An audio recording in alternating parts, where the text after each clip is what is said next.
Forse te lo dici da sola, che dovresti staccare un po' di più e un po' meglio dal lavoro. O forse te lo dicono le persone intorno a te. In ogni caso, sotto sotto lo sai anche tu che non è molto sano pensare al lavoro sempre, in tutte le tue serate libere, in tutti i weekend e anche quando dormi. E allora com'è che non ci riesci? Com'è che non trovi il modo di staccare veramente la testa dai pensieri di lavoro e di prendere le distanze dal tuo senso di responsabilità dilagante o dal pensiero continuo delle cose che hai da fare? Siccome ci sono un sacco di vantaggi incontrovertibili nello staccare davvero, nel riposarti davvero quando non lavori, oggi vediamo di sovvertire questa situazione.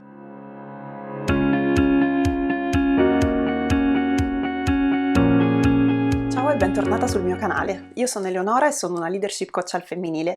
Aiuto donne che si vogliono realizzare in azienda a riuscirci senza sacrificare la vita privata e i propri valori attraverso una leadership autentica, consapevole e sostenibile. Oggi parliamo di un tema che ci tocca veramente tutte, e cioè come riuscire a staccare veramente dal lavoro durante il tuo tempo libero. Scommetto che il problema non è che non sai come farlo materialmente, sai come staccare il telefono e come non accendere il PC durante il weekend. Se non lo fai, cioè se non riesci a staccare davvero dal lavoro durante il tuo tempo libero, è perché ti continui a dire delle cose che te lo rendono molto difficile o poco interessante. Se ami il tuo lavoro e sei soddisfatta della tua situazione lavorativa, probabilmente ti dici: ah, ma a me non pesa pensare sempre al lavoro perché è la mia passione, perché mi diverte, perché bla bla bla. E quindi non ti concedi del sano riposo e non ti crei spazio per altro sotto la scusa del non mi serve. Se invece magari non sei del tutto soddisfatta del tuo lavoro e della tua posizione, può essere che il tuo problema sia non riuscire a staccare dal rimuginamento, dal continuo frullo di pensieri del tipo devo cambiare, devo fare qualcosa, bisogna che questa situazione migliori, eccetera, eccetera. Per cui magari tu ci provi anche a distrarti e a distaccarti dalla tua situazione lavorativa nel tempo libero, ma questi pensieri ti rincorrono e ti perseguitano. O ancora la tua difficoltà a staccare davvero dal lavoro potrebbe essere legata a delle convinzioni, a dei preconcetti più legati al tuo modo di vedere le cose, alla tua mentalità e al significato che attribuisci al lavoro all'interno della vita di una persona. Per esempio potresti dirti: non si può riposare tanto, non si può staccare dal lavoro al 100%, non si può desiderare una vita in cui il lavoro non assorbe tutte le energie e tutti i pensieri. E da dove vengono? Semplicemente dalla cultura in cui sei cresciuta, perché viviamo in un paese, in una zona del mondo in cui il lavoro e la performance, il fare e l'essere estremamente impegnati sono tutti valori considerati positivi. Questa cosa del non si può è qualcosa che ci accompagna un po' tutte sotto sotto. Poi magari in più tu potresti aggiungerci un carico tutto tuo, del tipo: non posso. Io personalmente non posso staccare dal lavoro. Perché? Ci sono un sacco di ottime ragioni che ti puoi fornire. Il mio team non è abbastanza autonomo per cavarsela da solo, ci sono delle cose che posso fare solo io, nessuno come me fa bene determinate attività. Se non mando questa mail stasera il mondo crollerà. Tutte queste cose che ti dici più o meno consapevolmente e che ti rendono così difficile allontanarti e prendere le distanze dai pensieri lavorativi quando non lavori, non sono altro che una manica di preconcetti. Chi l'ha detto che non si può? Siamo sicuri che tutte le persone che hanno un rapporto sano con il lavoro e riescono a staccare siano degli indolenti o delle persone che non si interessano del proprio lavoro? Chi ti dice che con i dovuti accorgimenti tu non puoi allontanarti dalle tue responsabilità a tempo debito? Come ti viene in mente di dirti che non ti serve staccare e non ti serve riposarti solo perché il tuo lavoro ti piace? Per non parlare poi del non ci riesco. Ok, magari fino ad oggi non ci sei riuscita, ma anche lì ci sono dei motivi per cui non ci riesci, ci sono delle cose che fai per continuare a non riuscirci e quindi il tema non è non ci riesco, ma voglio davvero staccare. A questo punto veniamo a come riuscirci, come riuscire davvero a staccare dai pensieri lavorativi quando sei nel tuo tempo libero.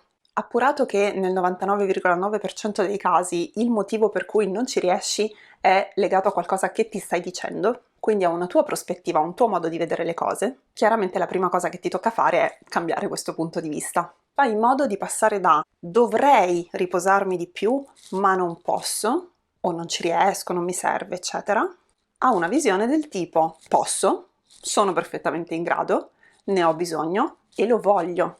Passare dal devo al voglio presuppone che tu riesca a percepire i vantaggi che hai dal riposarti e dallo staccare davvero dal lavoro come superiori rispetto ai vantaggi che hai a lavorare come una matta e pensare continuamente alle tue responsabilità.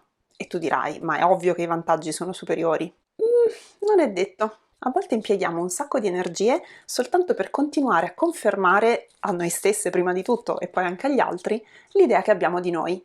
Quindi se tu sei abituata a vederti, per esempio, come gran lavoratrice, persona super responsabile, persona in grado di gestire enormi quantità di stress, tenderai a fare quello che serve per continuare a confermarti questa idea. E per superare questo vantaggio qui, il vantaggio di sentirti così certa della tua identità, che tu leghi così profondamente alla tua identità professionale, bisogna che dall'altra parte, sull'altro lato della bilancia, ci siano dei super vantaggi. Cioè bisogna che nel tuo tempo libero ci siano delle cose che veramente ti danno piacere, che veramente ti nutrono e ti fanno crescere e ti fanno sentire bene in un modo che il lavoro non può o non riesce a darti. Perciò passare dal devo riposarmi al voglio riposarmi passa per un riempire il tuo tempo libero delle cose che veramente ami, delle cose che ti fanno stare bene. Se non curi questa parte della tua vita, quindi se non curi tutto ciò che c'è al di fuori del lavoro, è molto facile che tu ricada nella trappola del penso al lavoro continuamente, perché quella è l'unica parte della tua vita da cui trai degli stimoli, da cui trai nutrimento. Perciò, se non ti ricordi neanche più quali sono i tuoi interessi, se non coltivi un hobby da quando eri piccola,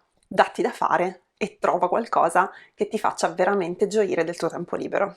Ma come scardinare il non posso? Il mondo non va avanti senza di me, i miei colleghi sono perduti senza il mio contributo, eccetera, eccetera. Bisogna che crei le condizioni per poterti veramente staccare dal lavoro. Devi imparare a delegare bene, che vuol dire chiedere bene ciò di cui hai bisogno, e con un monitoraggio fatto come si deve, per cui non ti ritrovi a fare la nottata imprevista o il weekend davanti al PC per correre dietro a recuperare un tentativo di delega che non è andato bene. Magari devi imparare a dire più no, che non vuol dire porti nella posizione di quella non disponibile, ma significa stabilire dei confini e fare sì che ciò che arriva sulla tua scrivania e che poi magari dalla tua scrivania passa a quelle dei tuoi collaboratori sia sostenibile, sia gestibile. Infine, se tu vorresti tanto non pensare al tuo lavoro nel tempo libero, ma non ci riesci, spegni quel benedetto telefono aziendale, non scaricare la mail sul telefono personale, non accendere il PC e se necessario metti qualche confine in più anche rispetto alle persone che frequenti. Per esempio, se tanti dei tuoi amici sono anche colleghi, come minimo vi vedete al sabato sera e passate il 97% della serata a parlare di lavoro. Perciò valuta di dirlo, per esempio, quindi dire ai tuoi amici ragazzi, forse ci farebbe bene parlare d'altro e staccare ogni tanto da questo genere di discorsi, o se questo non funziona, valuta anche un pochino di prendere le distanze, almeno nei periodi in cui ti senti più stressata e più sotto pressione. Alla fine, se ci pensi, tutte le cose di cui abbiamo parlato oggi hanno a che fare con il dare un nuovo significato ai sì che scegli di dire e ai no che poni agli altri. Perché per stare bene tu, proteggere il tuo benessere e staccare veramente dal lavoro, avrai bisogno di dire dei no. Ma tutti i no che dirai saranno sì che dirai a te stessa, saranno sì che dirai alle attività che ami fare, alle persone con cui ami stare. E allo stesso modo, ogni volta che sei tentata di dire di sì all'ennesima riunione fuori orario, all'ennesimo "scusa, ti fermi un attimo nel tuo ufficio che guardiamo giusto un'ultima cosa?", alla telefonata a ora di cena, stai dicendo no a te, alle tue cose, a ciò che ami e alle persone con cui vuoi stare. Perché ha un costo non prenderti cura di te, in termini di tuo benessere generale e anche di produttività e di lucidità e concentrazione sul lavoro. Nessuno può essere super performante se dorme poco, dorme male, pensa sempre solo al lavoro e non ha altro al di fuori di questo. Nessuno, neanche tu, nemmeno se il tuo lavoro ti piace tanto. Anche per oggi ti ho detto tutto, compreso l'appello da stacanovista pentita. Come al solito ci vediamo lunedì prossimo. Passa una buona settimana!